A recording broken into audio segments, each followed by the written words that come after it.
Hello and welcome to Peaches and Suits, a podcast where two useless lesbians attempt to talk about all of the ladies and soap operas that have driven us mad over the years in a coherent manner. Possibly. Maybe. No! 506? What? What? Carla von Lahnstein? So. Ah. Y juntas somos Mercedes. Lexa and I... Lexa. Oh my fucking god. Hi, I'm Chaos. Hello, I'm Steph KT, capital K, capital T. Today, obviously, like we mentioned previous, we are continuing on our journey of our soap generations. Soap operas. Oh, and I'll just say off the bat, I fucking love soaps. They're hilarious. Today, yes, we're going to be doing what we're calling second generation. I'd like to reiterate that it's not all of them that have ever existed. We're just, some of them we didn't watch very much of. We're just touching base. Some we really loved. But so we are still including a few that we're not too crazy about. But yeah, we just don't have the time to cover all of the soap lesbians that have ever existed. What a horrible problem. Isn't that nice? There's too many soap lesbians that we, the Soap Lesbian Podcast, can't even cover them all. I can't even cover them all. And there are some that we just haven't seen, so we can't really talk about them. And if you can't tell, even some we have seen, we're not very good at remembering. Even after I rewatched some of it, I'm not so great. So and similarly to last week, we are going to start with Australia today, a British colony, because we're consistent. I like that. So, this is kind of my little one that I got my hopes up about at the time. This is Charlie and Joey from Home and Away. Yeah. Unfortunately, didn't really last because, well, one of the actresses was on a sort of guest starring contract, but the homophobes got in the way. That's the long and short of it. Don't they always? Don't they always? And Charlie was quite a popular character, I think, with the sort of general public. So, which one was Charlie again? The cute? Well, they're both cute, I guess. But which one was the cop? That's Charlie. Tanned. Super tanned one. Yeah. Esther Anderson. Tanned. Yeah, she's so tanned. Katie Bell, who played Joe, is really pale in comparison. I do not recall that. I just remember one of them has a longer face and one of them has a rounder face. That is true as well. And one of them was on a boat. That's right. The almost kiss on the boat. Joey is the one who gets kidnapped. That's right. Yes. There's Okay. You know what? I forgot to say to Chaos about this before we recorded. There's a bit of a theme of kidnapping today. In this generation. We should have Yes. added. All right, we're going to go back and add a column for kidnapping so that we can just make sure. Honestly, we'll include the one where her husband kind of like abducts her or what? Not abducts her, but you know. Anyway, we'll go over that. But sorry, I distracted. Back to Aussieland. It's true. I noticed it earlier on. Just the usual soap storylines, you know, kidnapping is popular. Yeah. You're right. I just looked forward at our list. There's definitely a few kidnappings in there. Yeah. Oh I think my there's God. 2 more to come. Here we go. I mean, All right. This is pretty impressive because, as I say, Katie Bell, I think, was only there for like 6 weeks, and yet she still got kidnapped. And she's a lesbian. Some people bring her on. They bring on the lesbians just to fuck with them. That's proven, seriously. I think, historically. But I just wanted to acknowledge that it was attempted by Home and Away before it got trounced. But yeah, there's a couple of nice scenes. I still would, you know, if you want to just look at it, go for it. The almost kiss on the boat, and I showed Chaos the scene last week of when they were Charlie sort of accepted her feelings, you know. No, yeah. You make it sound like I didn't watch it. You just reminded me. I watched the hell out of all of that back then. She did. I wanted. You know, what's interesting here. I had problems trying to remember which one is which, and I think it's because if you don't have the blonde brunette trope, the fucking white brown-haired women all look the same. Like, That's let's what I just said be about honest. the tan. She didn't notice the tan. Tan. It's Australia. Tan. Oh, Lord. It's really strong. Okay, It's not which fake. one of us is tan then, Steph? Because that's the God, difference between these two. No, but for me, and I'm a blonde fan, right? you know, but yeah, you can tell. Anyway, but I know what she's saying. I know what she's saying because that's a joke amongst us. Isn't Or it? like all lesbians.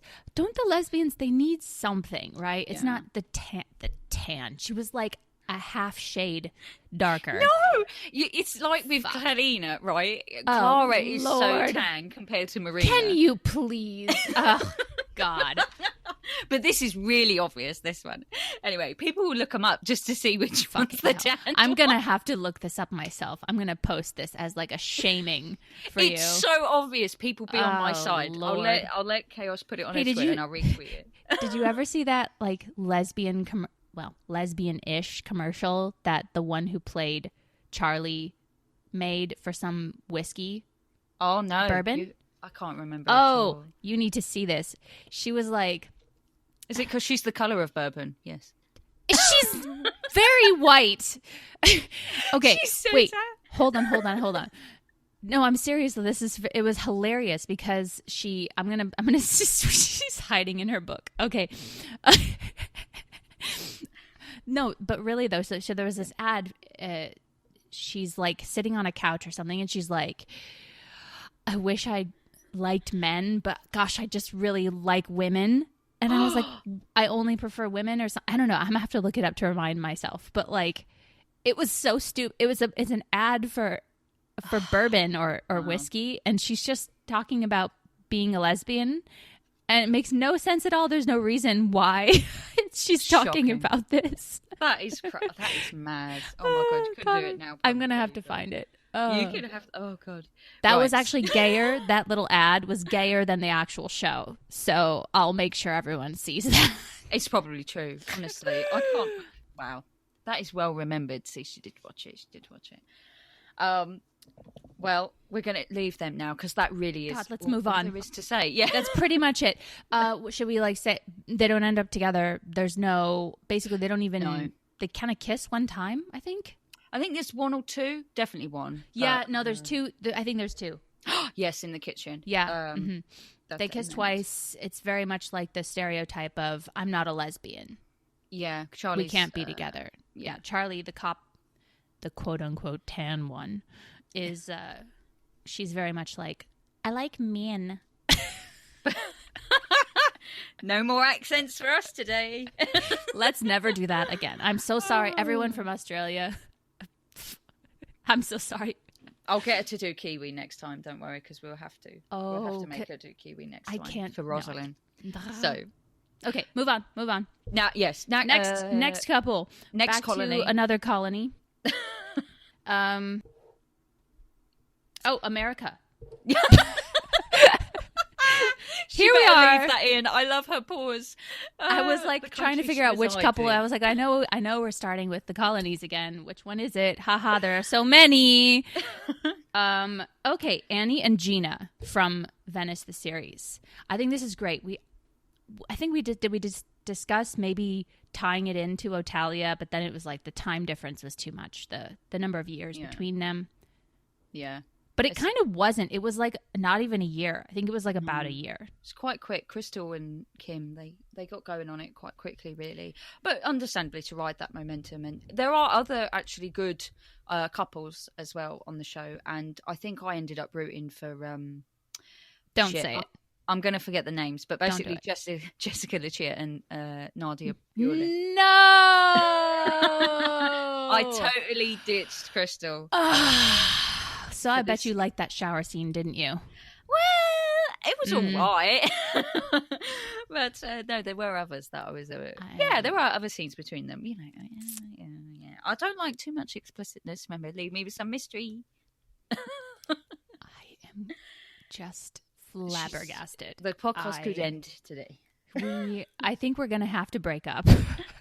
But I'll let Chaos try and what would you like to say about let's Annie and just Gina? in case people don't know anything, which Yeah, maybe it's there's possible. someone who doesn't. So Otalia was the couple from Guiding Light that we talked about in the last episode.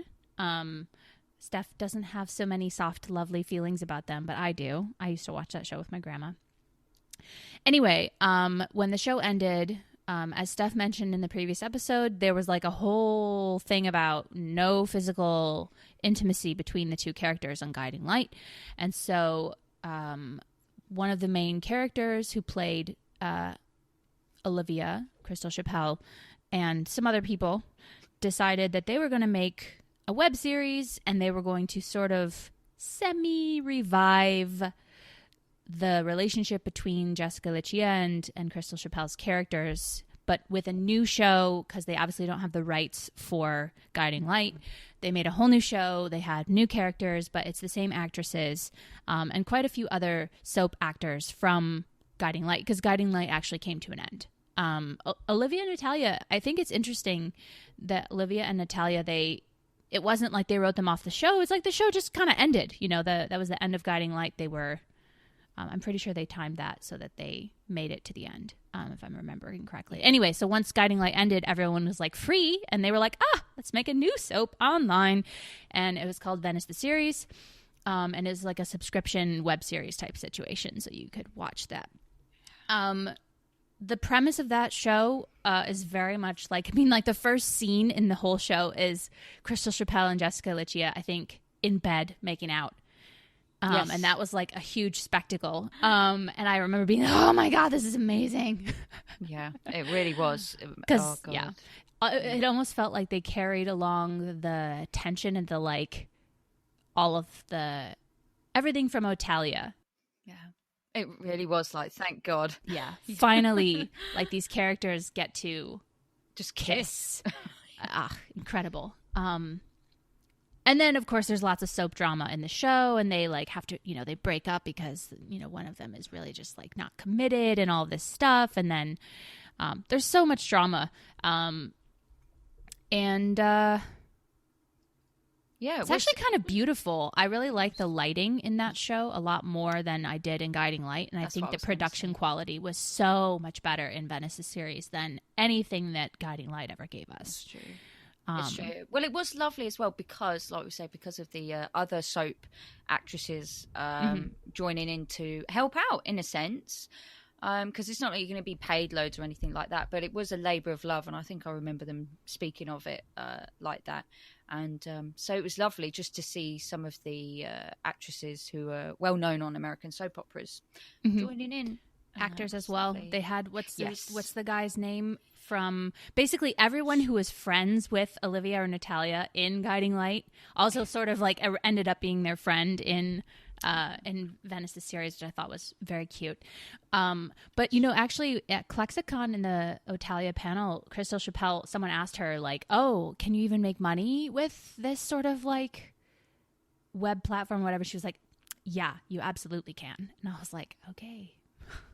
Yeah, good for you. Yeah, I think the first episode was free, and then understandably, you've got to pay if you want to see these things. Then you've got to chip in a little bit, a few pennies. Not in retrospect, but whatever. Nowadays, one can purchase outright, I believe, all the seasons, kind of like you can with not on demand. I don't know what that's called. Yeah, kind of on demand, basically. I think there's even hard copies if you want to buy DVDs. I think you can buy DVDs of all the series. Are they in like season 8 right now, I think? No idea. I'm going to sound like a bad fan, but I haven't watched it in so long. So yeah, I stopped watching it as well. Yeah, but I appreciate it all the same, especially as I say at the time, because I really was riding that wave, and it was. I want to say the first 4 seasons, I was very much like, sort of touch base with it. Yeah. Okay. Yeah, but as you know, listeners, that I had other soaps to watch, so I was it was a bit of a struggle because there was a good time where there was choice. Yeah, actually, Second Generation was quality. I feel like. Oh, yeah. We actually, I should stop talking because I think I just talked so much about this, but let's move on to the next one because we have so many really big couples that we want to discuss. Right. Let's move. Who was next here? Are we still in America? I believe so. Yes. Is AMC?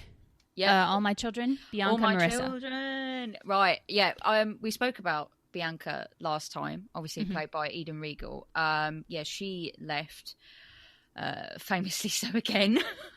But then they brought her back with a different actress who was lovely and really not perfect for the role, and Eden gave her full support. I know I mentioned that last time, but it is important because the cast, Eden was so known as that character. It must have been such tough shoes to fill. And then, well, Marissa was already a character on the show, which was also good. She's already embedded in like All My Children and their history, and she was with JR, who's again very well known, part of the show. And Bianca, you know what she's like. She's so sweet and lovely, and she was helping JR like get back together with Marissa because they broke up, and because he's a twat. Yeah, he's so chauvinistic. Oh my god. But again, Bianca's just so kind-hearted, and she just wanted Marissa to be happy. And this is we get a kidnapping here again, sort of, and her and Bianca and Marissa were tied up together. Yeah, they were like trapped in there. Yeah, okay. Yeah, that sounds it sounds sexual when you say, but no, not in a happy way. And and I think that's where Bianca was sort of like, oh shit, like she's got feelings because Marissa, afterwards was so supportive and checking on her because when we were locked together in that closet, I just knew I needed to be with you. Locked together in that closet. What is this accent? Okay, every time Steph tries to do an American accent, it's always a Southern American accent. I would like to point that out. It's so typical, isn't it? That's all most people can do. I can't do like Kate Winslet. Winslet in Mayor of Easttown, she's doing a superb accent, Delaware. Oh, there's a name for it, Delco. I won't attempt it, but anyway. I've lived here my whole life, and I have no idea what the fuck you're talking about. Oh, she is getting all the props. Very specific, like Philly accent that she's had to learn for the role, and everyone's shouting home about Kate. Philly, we love Kate. Okay, you know that Philadelphia is not in Delaware, right? Yes, I know. Okay. That's why I think I'm getting this wrong, but I know I have no idea what you're talking Delaware. about. Oh, okay. It's Delaware on at the moment. It's on in America and the UK. What is it? It's a fantastic drama. All right, we're going to move on. I'm going to move on. But I just wanted to say that I can't do that because I'm not Kate Winslet, who can do all of the accents, Australian, everything. Mm-hmm. So just anyway. She's also like Meryl Streep. She's just, she's fantastic. Give her the Emmys. Anyway, yes. So they're in that closet, and obviously Bianca had been through a lot of traumatic things in her past, so it brought back some of that for her, and Marissa was there. And then eventually she does confess to Marissa, who's sort of fine about it, but she does that typical thing, runs home to JR and has sex with him, like literally immediately. And he's all like, woo, we're back together.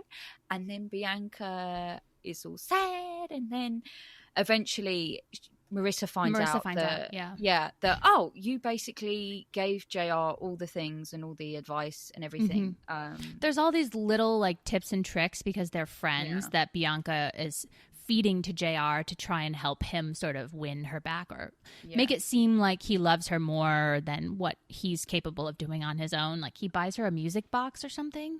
Yeah, her Marissa's dad's favorite song. Yeah, so it's like little things that he does or says to her that sort of like are trying to win her back or whatever.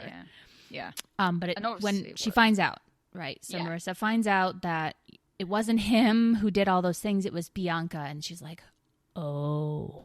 Yeah, and it sort of hits her a bit, and she's all thoughtful and pensive. And can I say, Marissa, the actress Sarah Glendenning, I think her name was, she has a cleft chin, which is so sweet.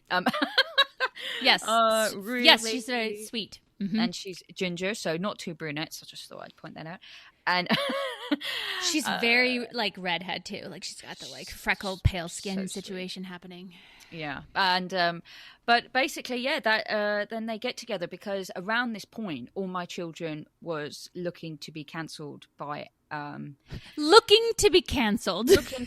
So unfortunately, and I've said this before, that if they'd have had more time, like the writers, then obviously this would have been very drawn out because it's a soap and that's what you do. But unfortunately, it wasn't too rushed or anything. They've still got lovely scenes as a couple because they get together so quickly because the show's ending. So yeah, obviously JR's pissed, etc. But there's a happy ending there, and they both already have children, obviously, both of them. So, well, Marissa's a stepmom, but was it really that rushed? It didn't seem too rushed to me. No, but what we love. That's what I should say. Ah. What we love. The slow Agonizingly slow and glancing we missed across out. the room. Yeah, you're right. I think Bianca did realize her feelings pretty quickly and then also voice her feelings very quickly. I was like, as soon as we knew that she liked her, she was like, I like you. Yeah, Marissa's up there, and it's sort of, they both go in for the first kiss, but because Marissa's Outdoors. time's running out, so you got to get hop to hippity hop. I actually thought the first kiss was so sweet. It is, and you're right. It's so like sweet. Chaos said, the lighting outside, like the backdrop, trees, and that, like, it's so bright and lovely. That reminds me of another show. That scene specifically, and I know I'm going to mention it because I think we decided not to include this, but I'm going to fuck it up. I don't remember what it's called. It's a hospital show. Heart something. Oh God, I'm so embarrassed right now. But the couple is Sydney and Maggie. Oh, do you know what I'm Saving Hope? Saving Hope. I was like, yes, I Heart watched that. something. Yes. Saving Hope. Great kiss But, there. So but the very last, like when they're back together at the end, there's an outdoor kiss. And anytime I see that, the lighting, the staging, like the way that the two characters are standing, I'm like, oh my God, it's really like Bianca and Marissa's kiss.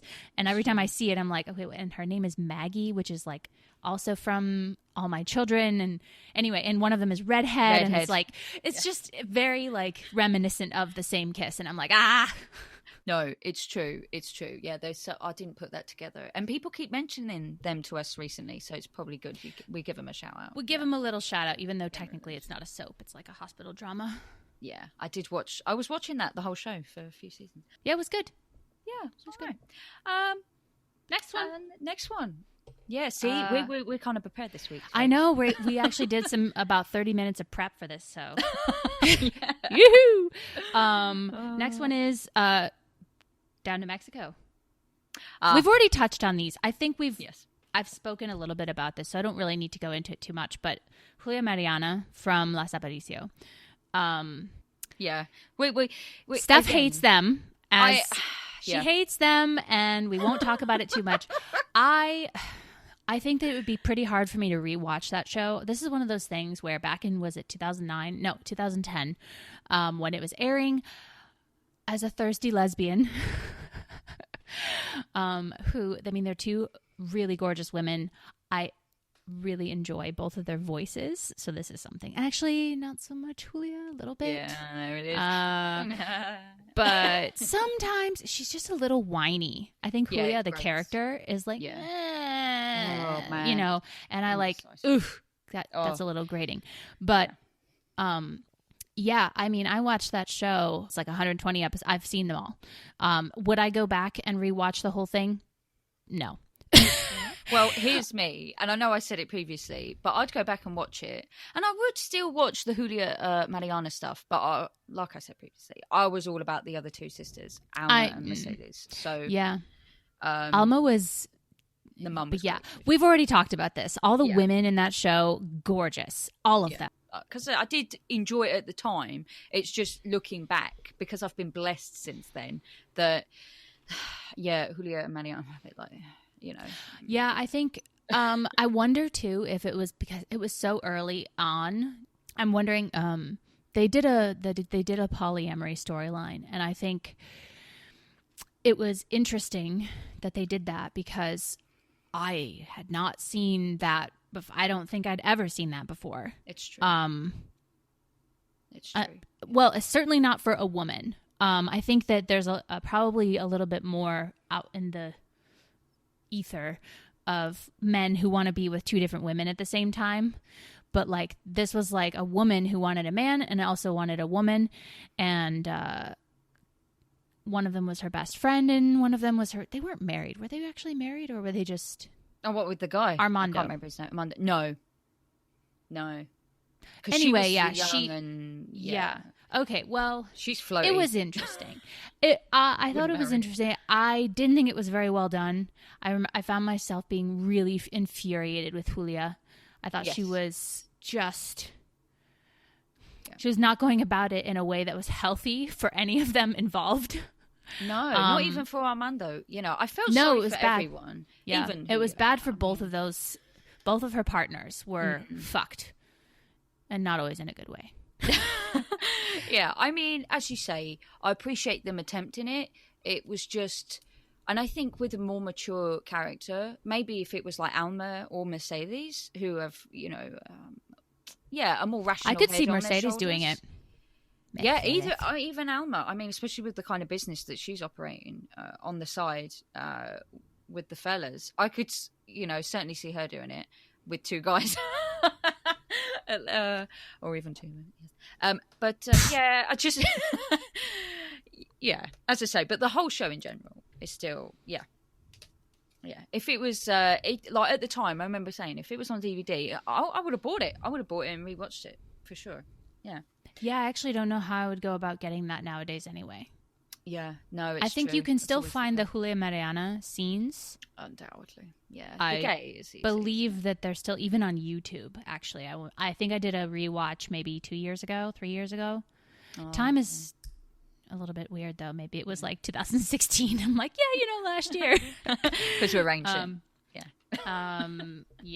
But I think we've talked about them before, so that's pretty set on that. Which colony next? Next, Capitan. Let's go back to. You want to go? Yeah, Kiwi Land, New Zealand. Let's go. This is all chaos. Okay, so I watched Nicole and Maya, but I admit that I did not watch the end of Nicole and Maya. Really, I'm aware of Maya cheating. And she really fucked everything up. Like, I think it was just the cheating really that drove them apart. So Nicole is the resident bisexual of Shortland Street. She has dated, or at least kind of made out with, I think every woman on the show. And man. And men. There's at least 2 male couple partner people that She has actually been bisexual, which is nice. Yeah. And okay, so Nicole and Maya was around 2011-ish. And God, I really don't have much to say about that. Maya had a kid, I think, and whatever, she cheated. I have nothing else to say. It was cute. I think they had a commitment ceremony or something, not a wedding. I got that wrong the first time. It was not a wedding. Oh, yeah, because you couldn't then, to be fair. Yeah. But, she cheated. They broke up. I want to say she even came back later in the show at some point, and I'm pretty sure that Nicole, I don't remember if she was single. I think she might have been single at that time, which is rare for her. And she was, a little bit freaked out about it. And I remember, oh, gosh, I don't know when that was, because I'm pretty sure Leanne was in that scene or in some of those scenes, Nicole's mother. And so it must have been 2013 or so, because I don't think Leanne came. She's smiling and laughing at me. Stop it. Because Nicole has been around so long, as is per usual, in normally, in soaps here in Britain, obviously it's the same. They're around so long. Yeah. And so to keep track of when it was and so everything. Hard. Yeah. God, yeah. At least trying to get it sequential here. So it was they broke, Nicole and Maya, they were not together at some point in the future. I want to say it was after Nicole got together with the one with glasses and lots of muscles. What's his name? Yeah, see, all I can think of is Eddie, but that's her brother. So it's not her brother. And she's good, and she's on such a sort of because it's still going on, because Nicole was still there, and there's Leanne and everything. All of those men are still there too. The only one who's not there now, I mean, Harper's still there. So let me just move on from Nicole and Maya, because I don't have anything. I have nothing else to say. Nicole and Harper. Harper is a doctor who is on now. She's currently on Shortland Street. So is Nicole. But back in 2014, I think Nicole was trying to get over the guy with the glasses. I can't remember his fucking name. Oh my god. They had a bit of a breakup thing. I think they had already had kids at that point. They had a kid. The really cute one. I love their kid. Whose name I also can't remember. I know I saw them recently. Pele. That's the kid. And so she Stop laughing at me. This is really hard. Guys. Trying to remember. So Harper and Nicole become friends. I want to say Harper sort of like gets in a position of power at the hospital briefly. And there's a scene where they're like at a party and they're just friends at that point. But it was so, I think this trope of like knowing, is it a trope? Let me know once I actually spit out what I'm trying to say. Where a straight character knows that a character is queer and like makes a pass at the queer character, like bi-curiously.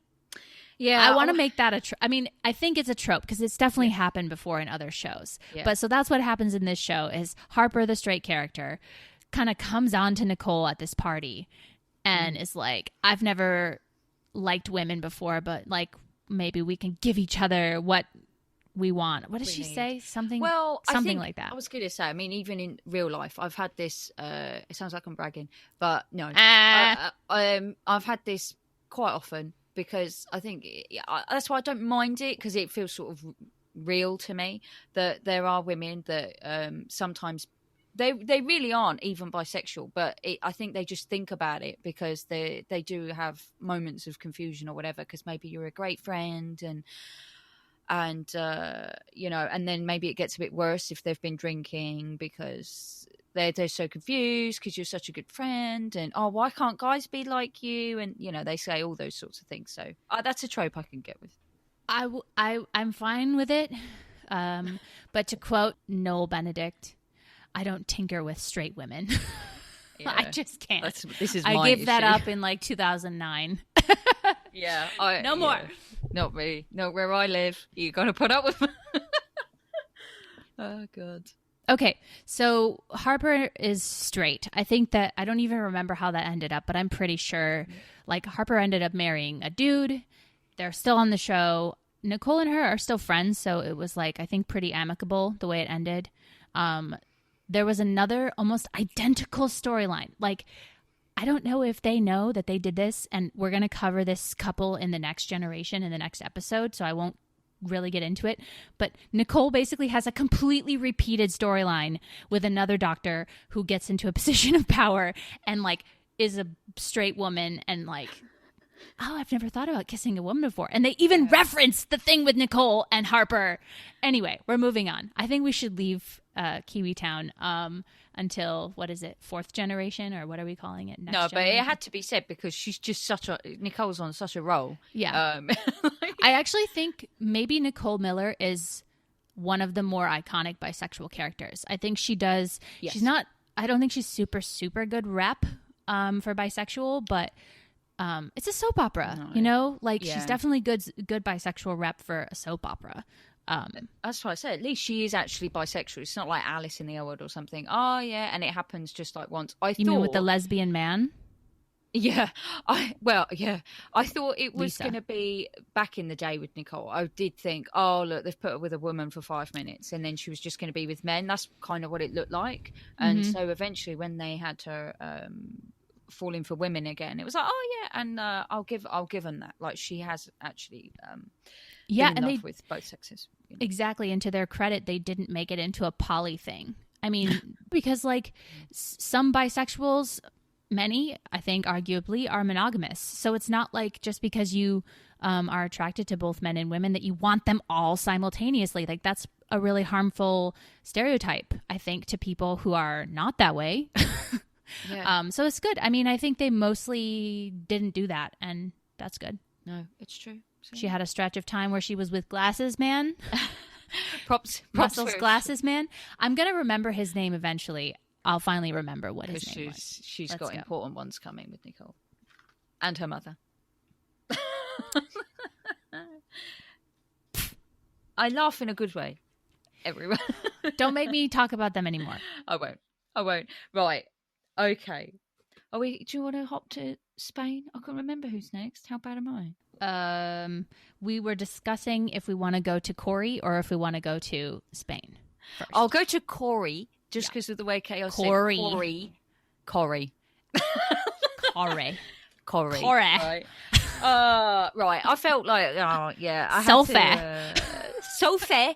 Oh my god, fantastic! I even wrote it down, right? Because I had to rewatch a little bit, guys, because this was 2010, so I had to go back, and obviously I've seen a lot of Corey since then, and the way that Sean said to her, like they've had their first kiss, and Sean says to Sophie, like, like a lesbian, Sophie.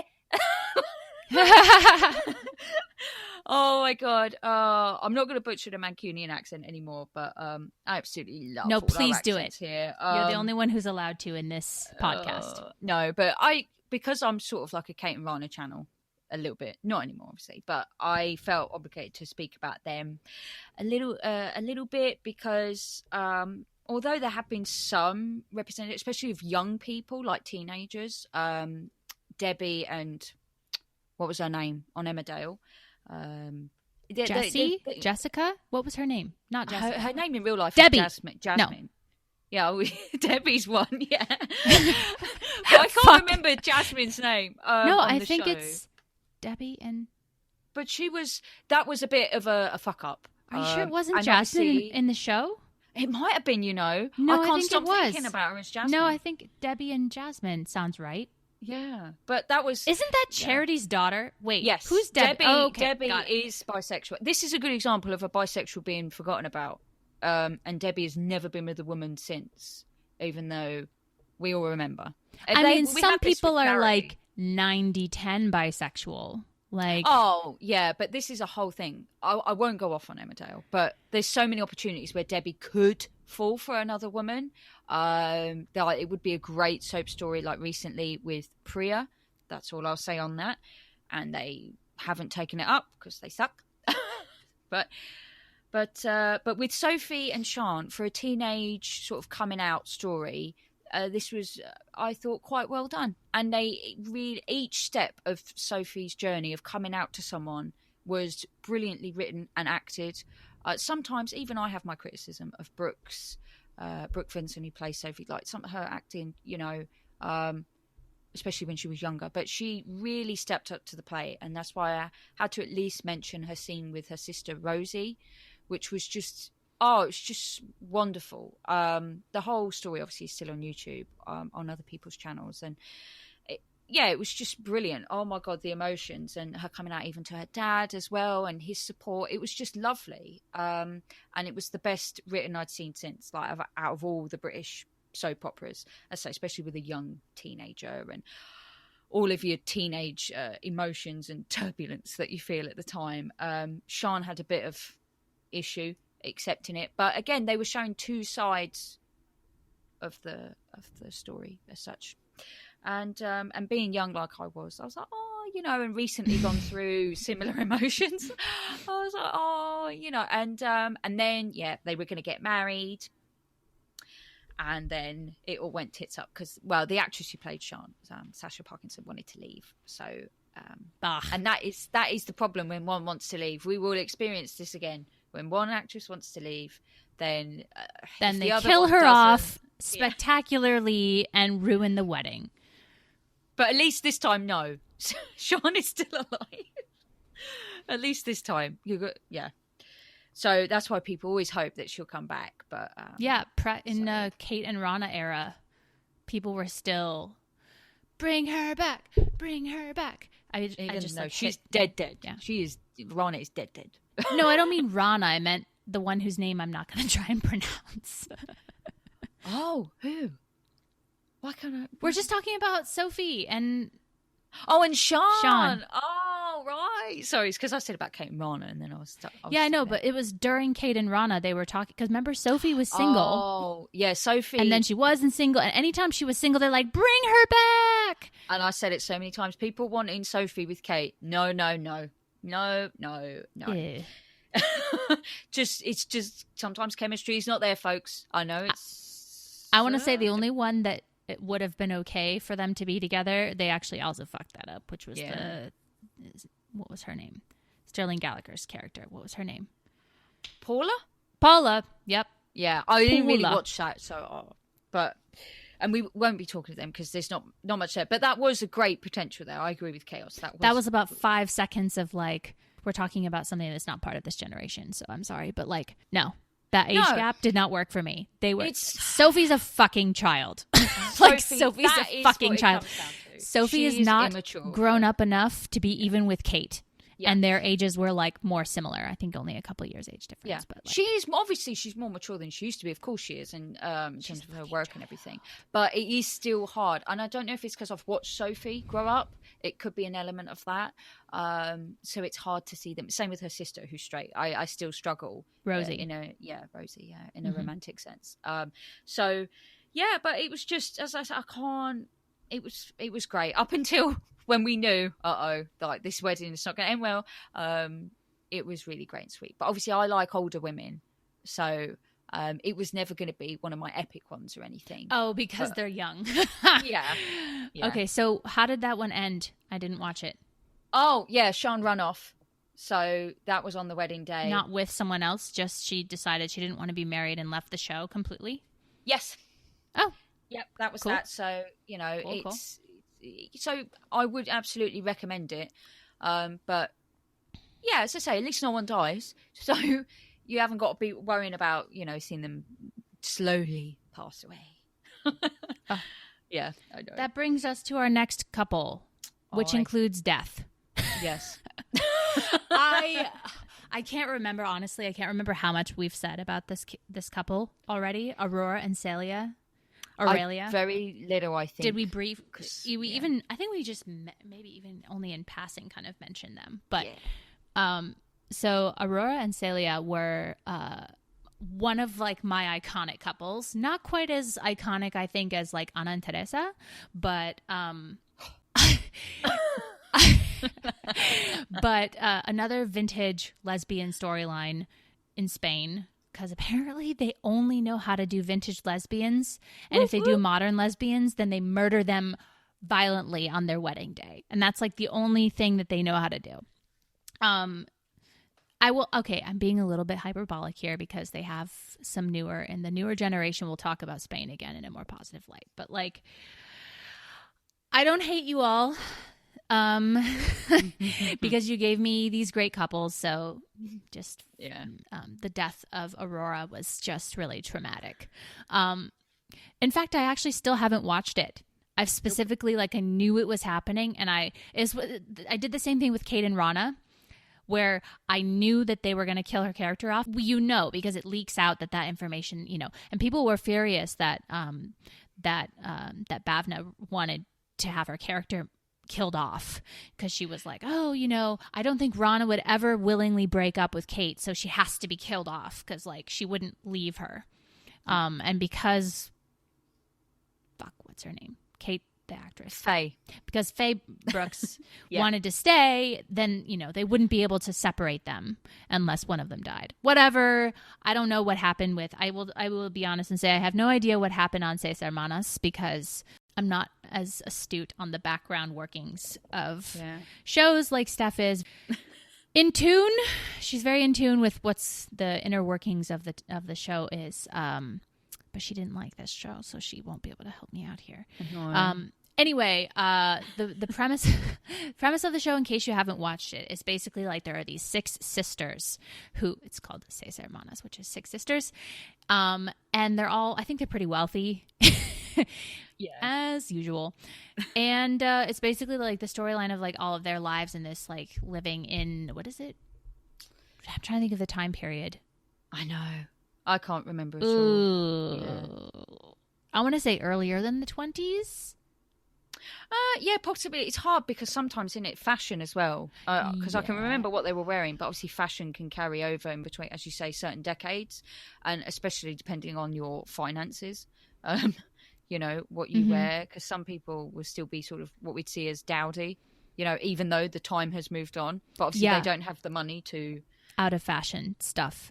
Yeah. Okay. So, but the point is, so Celia is one of the sisters, and she is gay.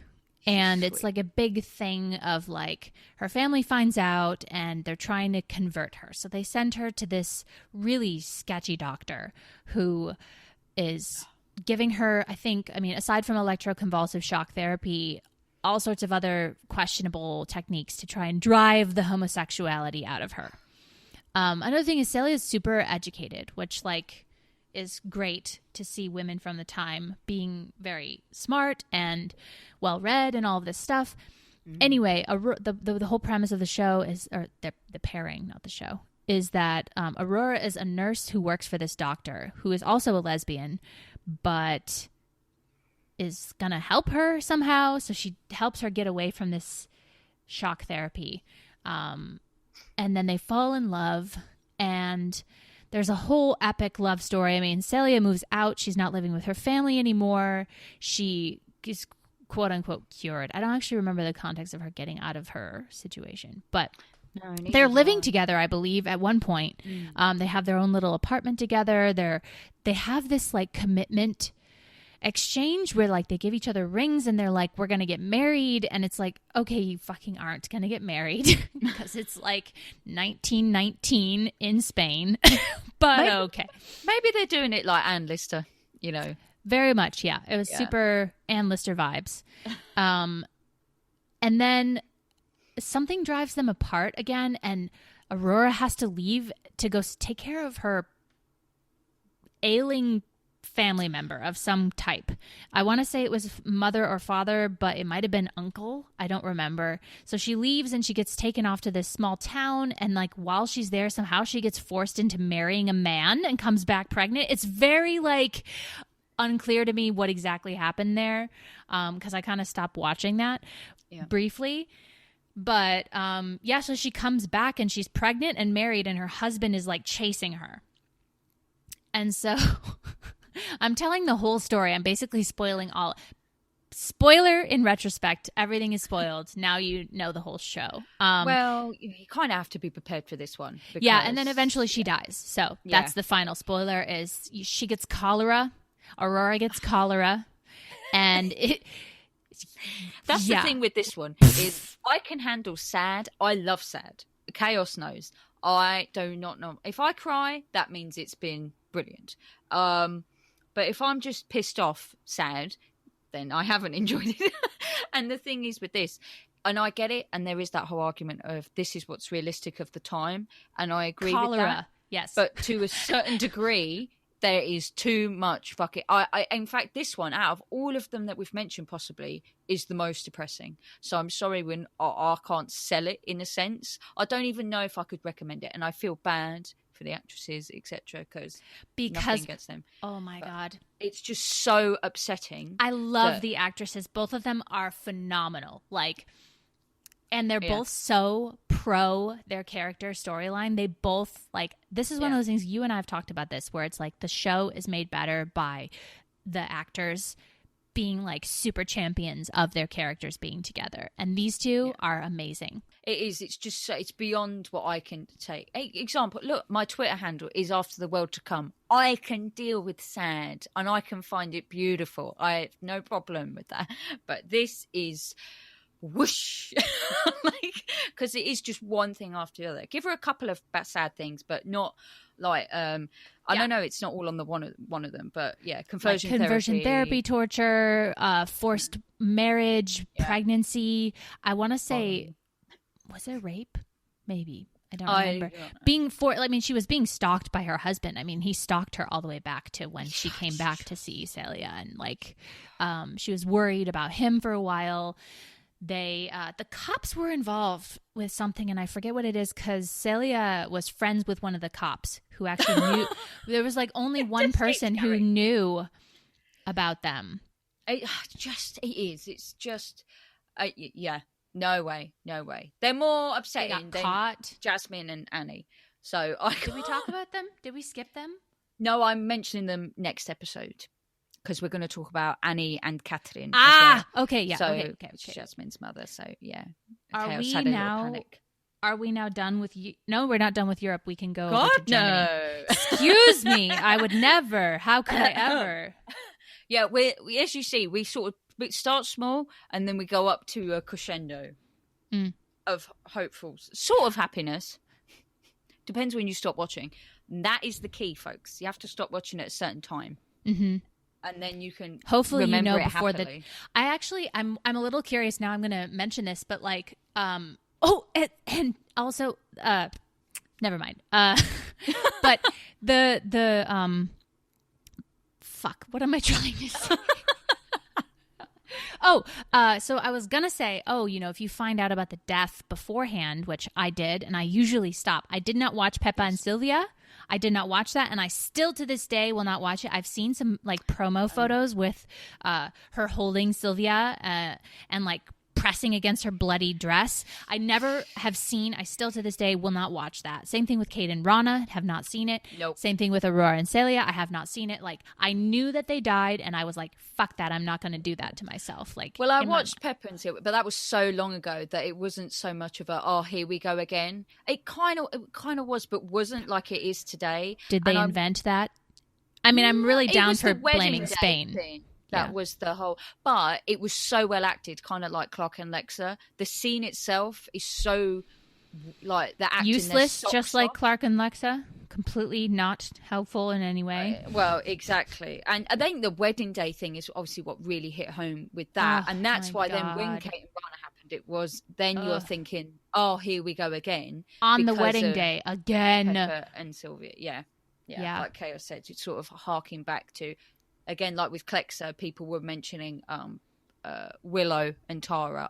Here we go again. Stray bullet thing. It's that. It's not even a creative death. Yeah. Think outside. God, we sound a bit down today. I hope, like, as in the storylines. So you all know if there's like 3 of you who hear this, I'm watching Demente. Obviously, she's okay.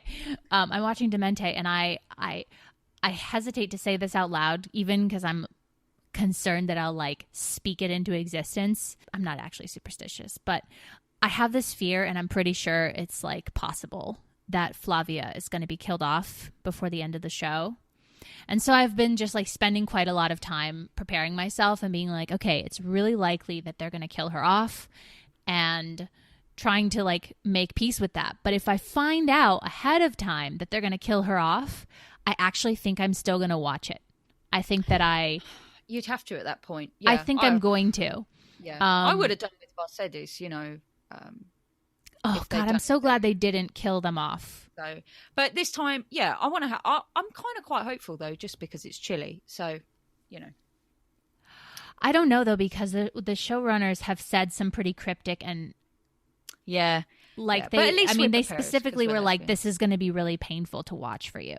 Yeah, like specifically to the lesbians. And I was like, this is where Chaos will know more than me. With the background stuff. So I'm not looking into it. You're not really into the like Chilean Spanish Twitter. No, because it again is sad. Like, with some happiness sprinkled in. It's trying a thriller. The show, it's not even sad. It's just like it's meant to be really high octane, right? You're supposed to be like on the edge of your seat. Whoa, and it's like, sorry guys, you're not actually doing the high octane thing very well. I'm very like bored. The last 2 episodes, I was like, what are they even trying to do here? Like they're really pushing to have it be like really like dun dun dun with like Joaquin. I'm saying his name wrong. Joaquin. He like has the drug that was found with the guy who was murdered, and I'm like, I don't care. It's boring. Like I don't even know what's happening. Don't care. Everything I see about it is I'm like, this is a soap. As you say, they're trying to spin it as a thriller, but I'm like, this is a soap. It really is. Yeah. Oh my God. Yeah. Right. Someone's got to get amnesia. Let's just wait for it to happen. Yeah. And kidnap. But that's already happened. Well, the kidnapping was first episode. Yeah. Not the lesbians, don't worry. And now, we're going to go to Germany. Yes. Thank the Lord for my Germans this generation. Right. Now, before I get on to the big guns. Wait, can we just say briefly before we talk about Germany that second generation dominated by Germany? Like, I talk about like the iconic couples of Spain. We have Peppa and Sylvia, Aurora and Celia, and we have Anna and Teresa. Yeah, Anna and Teresa. There's so many actually other than them that we're not mentioning, but like I think that in this generation of soaps from like what do we say 2009 to like 2014 or so, Germany.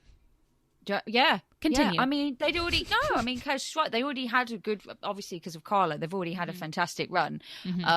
So that's why we were joking about, Spain and Germany are flying the flag, but they really were. However it ended, in a sense, it doesn't matter. The fact that was where we were getting any of our content from, soap-wise. I mean, you'd think that there were only lesbians in Germany. Like, there are no straight people there.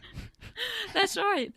And again, because we've watched particular one German soap, Verbotene Liebe, because you watch it throughout the years, even the other characters, you know them as well. So when you go back to it for a soap lesbian, you're like, oh look, Tanya's still here. It's just like coming lovely. home. Yeah. But I'm going to briefly touch on Marianhof. I probably said that wrong. Which was another German soap, which also no longer exists. But also polyamory, sort of. I'm not going to go with it, but no, you don't think so? I think sort of, yeah, but all right. So when a character was this Kirsten in this show says Kirsten, when she says something like, "I love you both," like she can't choose. But again, as you've said before, like this is such a trope, and the straight one, she thinks she's straight, is all confused and in love with both, and then maybe it touches base there, but it's just a case. This is where you start to get frustrated, usually with the straight one, because you're like, just choose Juliet. It is so easy. But that's us as the gay fans, she's right there. She has the chocolate. Go for her. Oh my God. I was rewatching some of this, guys, and oh my God, I was cracking up, right? When Juliet walks into the Kirsten has this little patisserie. And I think they're in Cologne, which I forgot about, which is the same as Verbotene Liebe. Or is it? Verbotene Liebe is filmed in Cologne, but is set in Dusseldorf. That's it. Yes. And and she walks into the patisserie, and the French music's playing. She's wearing a beret. Oh, it's brilliant. Again, all on YouTube. The quality's not 1080p or anything, but you can still watch it, and I'd recommend it. It was your usual stuff. It's a that we all love. short-ish too. Like if you just watch them, it's not super long, and it's actually decently low angst considering it's angsty. It's true. It's not our usual. It's not. There's no death. There's no mortal or semi-mortal wound. It's just. Oh, yeah. It was.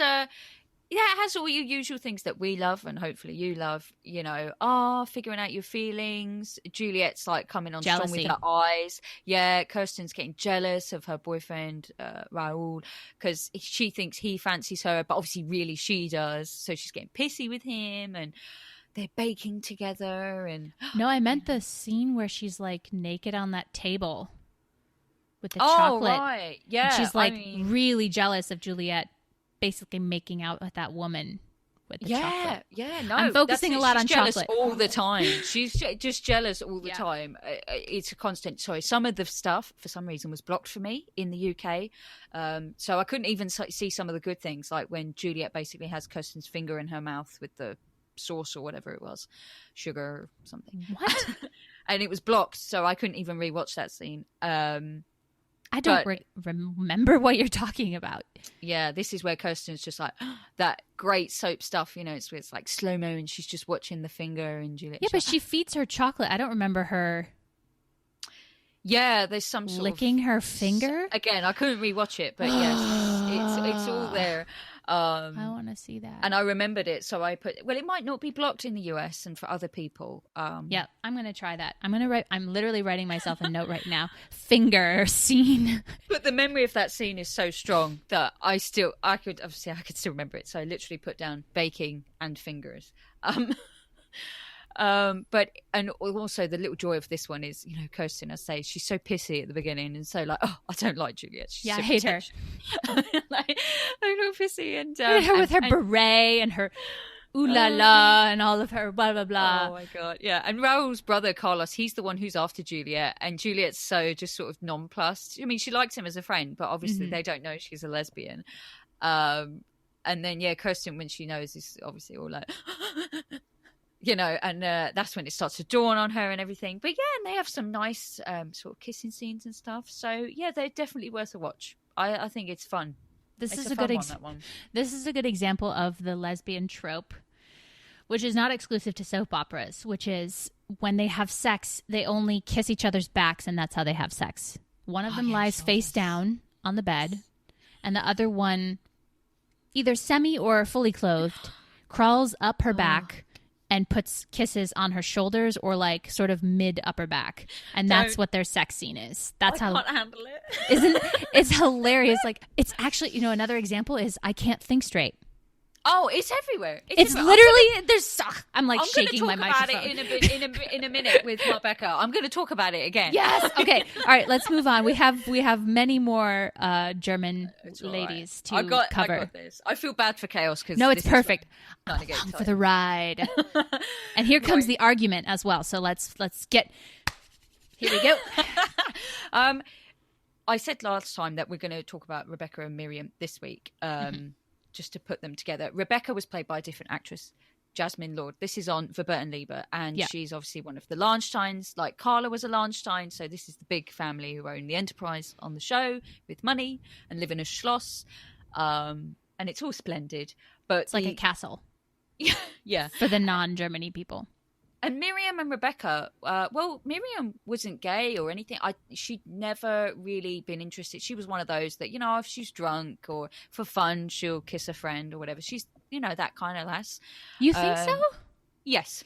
I didn't interpret it that way. Oh, in terms of her, like in the past, I can imagine her doing that sort of thing. I took her as being more pansexual, kind of like if the cards fall in a certain way, she'd be fine with it.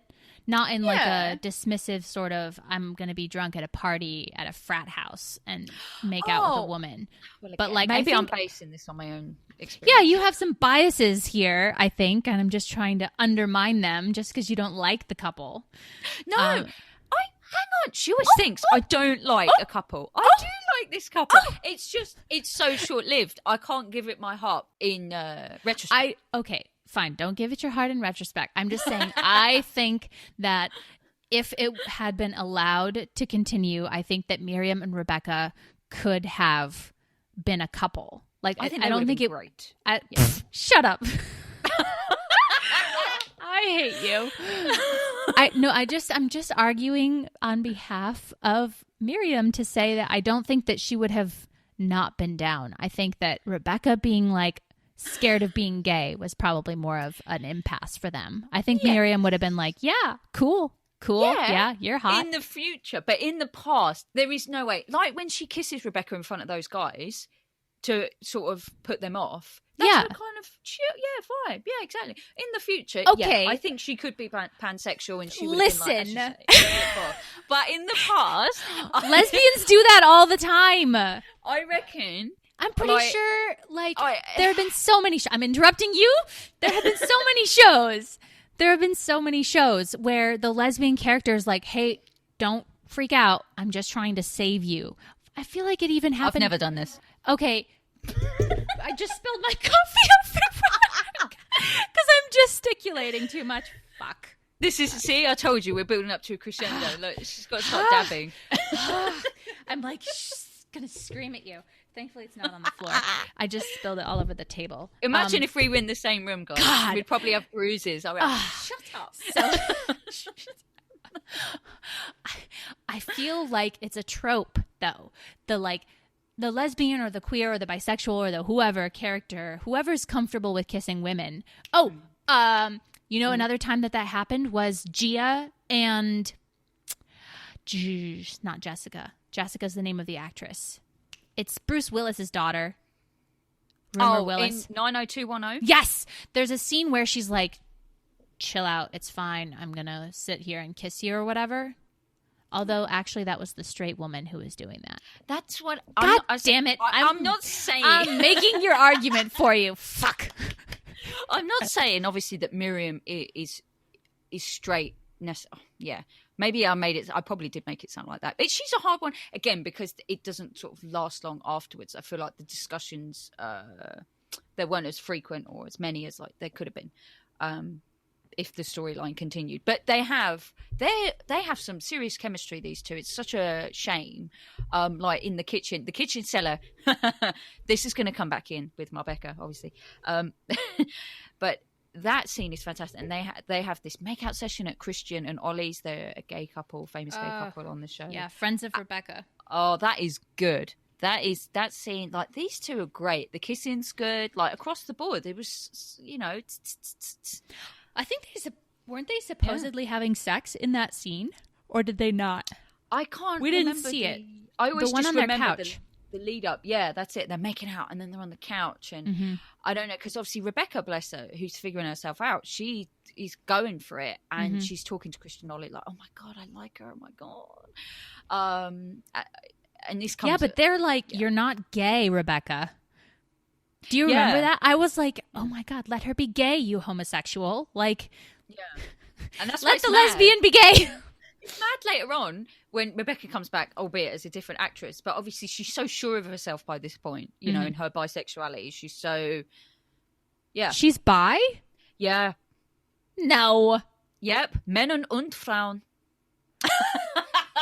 Yeah. I am speechless. Yes. And that's why, I new remember Rebecca is just like such a lesbian to me. Oh, I know. And, the old one, I would have believed. Yeah, okay. That's why when she comes back, people are, even Marlene is setting Rebecca up with men. She doesn't know she's bisexual. She thinks she's straight, obviously, and then she. I mean, people. I look like a dyke, and I still get people trying to put me with men. It just nobody understands. Yeah, I can't see the new Rebecca, and it's not just because she's got short hair or anything like that. It's just her vibe. And yeah, no, it's not her short hair. She's feminine. It's not like a yeah. But her I think it's because her love for Marlene is so, like, it's just written all over her face, like everything. She's always moping about it, which I don't particularly like. Like, you have other things in your life. Don't be so fucking miserable about it. I know it's hard because Marlene's like going to be your sister-in-law. You like the misery, though. Come on. Yeah, but her sort of like, oh, Christian, ich liebe Marlene, oh la la. So what we have found is that Steph does remember the quotes, because I'm supposed to be the quotes person, but here she is speaking German and quoting Rebecca. Yeah, I'm just pointing dein that Problem. I mean, it just, but the parallels to Rebecca and Miriam are great. Like the swimming pool, we have a swimming pool scene, tick, kitchen cellar. That was a dream tick. as well. The swimming pool was a dream. 2 tropes in one. Perfect. This is the great thing, though, with Verbotene Liebe, obviously. It's one of those soaps that gives you the daydreams. So, oh my God, Rebecca and Marlene have 2 swimming pool scenes. I've just remembered. What? God, okay. They have a photo I only remember the together. one where... Oh, okay. Mm-hmm. Yeah, and Rebecca's there all the time, mopey. Oh, Marlene looking at the photos all the time, which you see constantly. And then they have one, because in the new No Limits... that Kristen and what's his name? Ollie? Marlene have set up together. They have this little swimming pool in the new No Limits. That's the dream scene. It's real though. Like they almost kiss in there. It's the dream scene. She's making out with her in the pool in No Limits. Oh yeah, but they did almost kiss in like real time. Oh, yeah, okay. I was Rebecca's like, I don't understand what you're talking about. They definitely were. It was not real. It was a dream. Yeah, she escalates it in her head as she does all the time. So it's like really happening. They're swimming in the pool, and then she like daydreams it into a fiery, passionate thing. Yeah, it's amazing because, as always, like Marlene's like, "Oh, I'll teach you how to dive. We're here on our own in No Limits." So lesbians. They can get into their underwear together, and then, oh look, we're just floating closer to each other. But it's just, I love all that, the daydreams, the slow motion. I love all this in soaps. And what is it with lesbians? What is it with lesbians in pools? That's what I mean. I don't know. And Rebecca, like Carla, is a designer. Well, not that Carla was, but they both sketch. So many sketches of Marlene designing her wedding dress. It just not get more soapy than this. And there are some arguments about their kissing, which is true. It's there were some arguments, she says very diplomatically. Is nothing to do with Chaos being like, fuck these fuckers. But I like the kiss before the wedding, and she trips. It's hilarious. She trips, and Rebecca catches her at the bottom of the stairs. Marlene's in her wedding dress, and Marlene just can't take it anymore and kisses her again. But the interesting thing with this soap is that Tristan, he knows that they've slept together, and he knows all that, and he still agrees to marry Marlene anyway. So they get back together. So we still have all that wedding, will they, won't they drama. And Marlene is so confused and everything. But that's a good kiss. And I'm going to need to rewatch that. I don't remember the tripping and kissing. I remember the one in her room. Yes. Well, there's lots of kissing with these two because they do get together. She doesn't marry Tristan. And I'm going to get it off my chest. Marlene is fucking gorgeous. I'll say it now. Chaos is going to look at me. But she is see my face. So attractive. Like, they do all these close-ups, and her eyes, man, are so fucking blue. Her hair, she's blonde. Goddamn she's just tremendous. And I can't handle it. And some of her outfits and that, she's just stunning. Stunning. So I'm with Rebecca every step of the way. What a lass. There we go. But there's a happy ending, guys. I'm gonna subtract at least 10 points from her attractiveness because she can't fucking kiss. She has, you know what she is? She's like an uncalibrated shotgun, where it's like she's aiming for the mouth and she's just slightly off.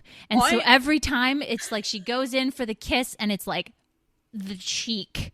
Then it's like the corner of the mouth. Then it's like mostly just it's just the corner of the mouth, or like the bottom lip, left lower quadrant. I'm gonna fire some shots back, right? God. This is what this is gonna be like, because in my opinion, Tatiana, who plays Rebecca, Tatiana is a bit of a closed mouth kisser, and this is the problem. Melanie, you think it's not Marlene who's fucking it up? You think it's because Tatiana has her mouth closed? Yeah, you see it even in that kiss before the wedding. Melanie is trying here, and you see it still. They have a little web series. I will defend my blonde goddess's honor to the death. I will. They had this little web series where they were so popular. So we got these 5 little 2-3 minute episodes with them, and they have this kiss. I always mention it in the bar because it is their best kiss, arguably, and it's not even like part of the soap. I've literally never seen this. You better link me to this. Yes. I have not heard of it, nor have I seen it. Yeah. I might only know because I was watching real time. I'm fairly certain that I was too, because I remember not having any subs for this show and just being like, I speak German. I do. I will say I don't put a whole lot of effort into finding the subs if they're not like right there in the video. Well, the great channel at the time was, I think it was Mittag 1234. No, that's not the one I was watching. And it got all taken down. Their channel was gone. But luckily there's a channel that's put it all back up with subtitles. And they put it November all back up, something? Is that the one? That's November the one. Moon? Yeah. 8 years ago, they put it all back up. And then the subtitles were put up as well slowly. So thank goodness, because I've been rewatching. Can't you tell? But I haven't watched any for 2 weeks, but it's still very fresh. And as Chaos knows, I was back on my train, and my Marlene train. I forgot how wonderful she is. But this little web series, again, it's nothing Oscar winning.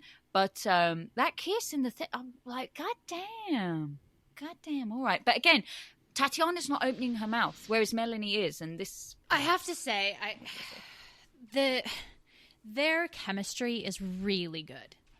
I liked this couple. I didn't not like the couple. I think that they had a decent storyline. I wasn't too bothered by the, I love him, I love you, I love him. Whatever. Marlena is... whatever, it doesn't matter. But I thought that the way that they constantly threw them, the forced proximity is one of my favorite angst points.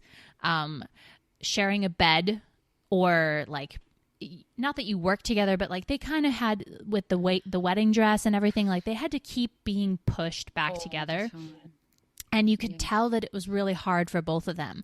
It was hard for Rebecca for obvious reasons because she was madly in love with Marlene, and Marlene was like still really resistant to admitting or kind of going there with her feelings, even though she kept, kissing her. It was interesting. There's a little bit of a tie there for Ana and Teresa for me because they had this like push pull thing, and then a lot of their kisses were similar to that one big kiss with Ana and Teresa, which is like they were kind of fighting, they're like, I hate the way you make me feel, to quote Kitty Butler.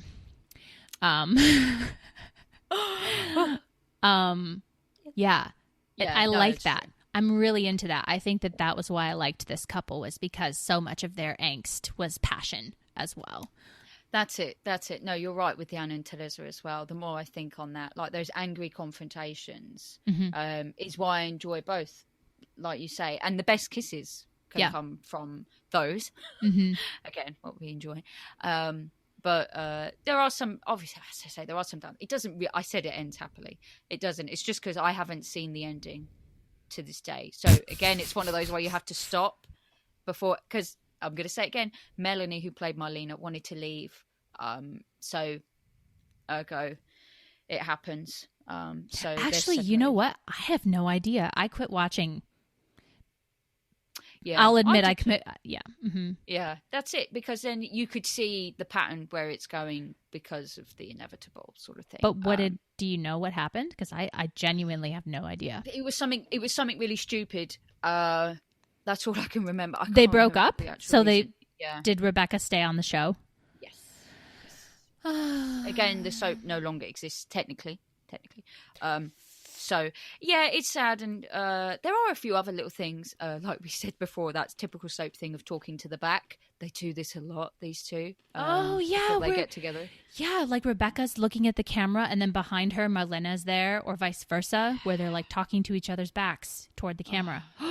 You're right. Acting. They do that. Oh, and Carla and it must just be this show specifically. They chose to do that. Yeah, because it was several of the characters that had that. It's true, yeah. Again, I've watched sort of other parts of the soap because there's some other fantastic characters like Tanya and Ansgar.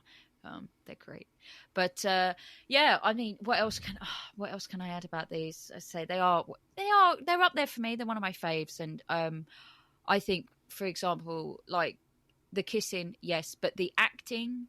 Like for me, and I know I'm biased, but seriously, Melanie really brings it with her face. I feel like her face gives me the whole story, and that's why I can enjoy the lead up to the kiss, because she's got a great like face, like the passion, the sort of lustful look, which I think Rebecca lacks a little bit of for me. That sort of lust. Sometimes she just looks such like a pretty doe, her wide eyes and that. And I'm like, no, sell me the lust. You're meant to be. Melanie's selling it to me that she wants to bang your brains out, right? But you're not you're not selling it back to me. But and again, some of the songs, like Verbotene Liebe has a club song, I have to admit, that you'll hear all the time if there's dancing, and the fucking dancing. Oh, it's hilarious. Anyway. Watch it. I'm sitting here biting my hand as Steph talks about how her face is just so expressive, and I'm like, you obviously are paying way more attention to her face than I was. I just, this is, I'm going to recommend it like I would Anna and Teresa. It's wow. It's still up there for me. Maybe 4 or 5, because obviously we know my top 3. What about Carla and Hannah? More than that? Yes. Wow. Oh, yeah. Wow. Yeah. I'm on the floor. Okay. Right. I would say, I do think it's worth watching. Again, you kind of just have to feel out when you want to stop, because I don't think that most soaps resolve their storylines well. I think, honestly, Perdona Nuestros Pecados was like pretty much the only show, and I got bored. I will admit to you, there are about 10 episodes where I just quit watching PNP. leading up to the finale. You know what to skip. Yeah, and it's just like, yeah, but even when you first watch it, like I did that live. I watched that whole show from, well, not the whole show. I watched from when the Mercedes storyline started, and then watched every day. But you can kind of tell when it's just like kind of slowing down, or the writers aren't focusing too much on the characters anymore. So it's like, oh, they're trying to wrap it up. Yeah. And you'll know when watching it, like Kel said, you'll get the vibe. And also, in this instance, if you have a YouTube playlist, and that's what I've been linking to, like last episode, you'll know we'll come into the end of the playlist, and hopefully, because we're telling you, you know, it's not going to end happily, as such that they'll be together, that you can kind of miss the last episode, the last one, like on the playlist, or last two, because you're like, oh well, I've, you know. Yeah, I know I went off a little bit, but this was my opportunity. Is yours, yeah. And I'll stick to it that they're better than Metino. Mytino? Yep. For me. They're from completely different generations, so I honestly don't think I can compare them, because they're not even, one is contemporary and set in like 2010. What is the date we found here? 2012. Yeah. And one is like vintage and set, you know, and was 2020 and 2021. Like, I don't know. I think it's really hard for me to compare those two. I think I only can because I said to Chaos before that in terms of like rewatching, that's kind of what I base it on. And in terms of rewatching, I'll much rather rewatch Marbeka. I can't really explain why. I don't know if it's because the storyline feels longer and I like length. It could just be that. But what I'm getting here is that you do not like Spanish. Because all of the Spanish storylines that I like you don't like any of these. No, but then I sort of watched Smaka and Esther. Oh, and I didn't. You're right. Yeah, and then, well, obviously Anna and Teresa, you know how I feel about that. Yeah. But I think, I know. I give them more, you know, more props than maybe they deserve, like in general, you know, despite the deaths. Mytino, although we're not really discussing them this episode, that was a phenomenon which I did not expect. I liked I liked the show. I liked the premise. I don't think I liked... I wouldn't put them in my top whatever of anything. I thought that they were cute.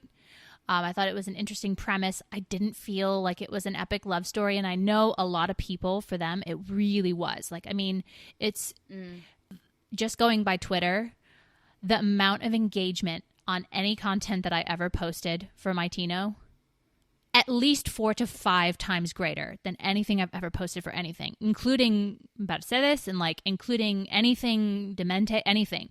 I mean, 4 to 5 times more for Mytino. I think the fandom for Acacias 38 was way bigger, or just more avidly Twittery. I don't know if it's because the age group of people who watched it was younger, and I think that might be. I actually think that that's a confounding factor. Variable. I agree. I do think that younger people liked Camino and Maite. I think, and this isn't a dig at all, but I think it is partly because those two characters and actresses, I don't know if they appealed more to people, physically speaking. I think people found them more attractive. Tell you that Maite appealed to me, physically speaking. And can I just say, I'm going to add this. I know we're going to talk about them like next time, but there was a moment, Chaos sent me messages on WhatsApp saying, you know, I'm just not attracted to either of them. What do you think? And I sort of said, yeah, I don't really see either of them like that. And Chaos felt the same way, all honesty. And then something changed one day. I can't remember how or why, but it changed. And then Megde was like, Jesus.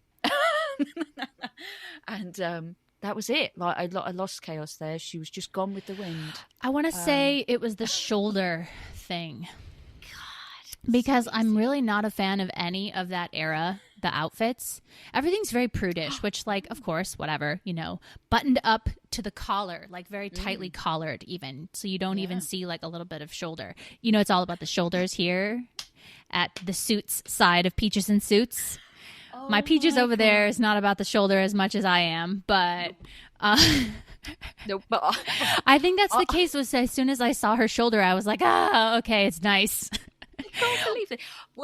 What I will say is, and this is just as bad as the shoulder thing here, is that I like the buttoned up tight thing for different reasons. That sounds so bad. No, but, I think it's sexy in a way.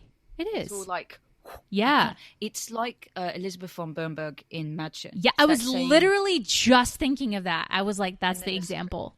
Very hot. Yeah. I can't say anything. Look at me. I know. We shouldn't really get into this, but well, let's circle back. Marlene and Rebecca. You didn't mention, for someone who hasn't seen the show, Rebecca is the sister of Tristan. It's his sister, sister. It's like Marlena is in love with a brother and sister. Yeah, this is like the best part of the trope. Come on. Okay, I'll do a quick thing. Rebecca is Carla's cousin. Woo! And then Marlena was married to what's his name, Hagen. And then she ditches him for they break up for Tristan, who is Hagen's brother, and then she's falling in love with Rebecca. Hence why even in the show there's a lot of jokes about poor Marlena, because she's going through the family, like they said. And indeed Hagen marries Marlena's sister. So it's all going on there. Yeah. Keeping it in the families, literally. You'd think there was no one else in Dusseldorf for them to get with. But yeah, that's true. That's a fantastic soapy trope. And we're just briefly on This Generation, because Chaos has to go soon. We're about Clarina. We've spoken about them before. That's Clara and Marina from the Brazilian telenovela En Familia. And all I was going to say, I've told Kez already. Just watch it. It's fantastic. Yeah, really, just watch it. Links. Yeah. Watch it. It's on YouTube, Dailymotion. I'll put it on there, but it's tremendous. We've spoken about it before. It's so well done. Clara's the tanned one. And Is she? It's not as obvious in this one is as it she, is though? With Charlie and Joey. Obviously not obvious enough. And Clara's the one with the backless tops. Like, let's just be a little bit more clear here. Giovanna Antonelli. It's just one. tremendous. It's tremendous. Lord, I need to get out my little paint palette and try and guess the shade of her whiteness. Shade? Like harvest wheat, buff, oatmeal. My God. Ivory. Eggshell. Yes. Some people might know I'm quoting Frasier now, but that's another time. We've talked about our microphones being we're Roz and Frasier over here. Yeah, we're Roz and Frasier, yeah. On that note. On that note, that is it. We always forget. Don't. Yes. If you would like to contact us for any reason, questions, concerns, feedback, we love to hear your opinions. peachesandsuits@gmail.com. All spelled out. peachesandsuits@gmail.com. And Twitter, obviously. I am at Steph TWTC, the world to come. And I'm at Shippy Chaos. Yes. Sorry, we forget every time, pretty much. Thank you for listening. And until next time, we'll see you when we see you. We will. Oh, and just get back to us to say that Marbecca is better than Metino. Yeah, sure. Yeah. Let us know what you think about that. Call in. Call in. Yeah, like Fraser and Ross. Call in. We'll have some buttons. Yeah. Up. All right. We'll see you next time for the third generation. Bye.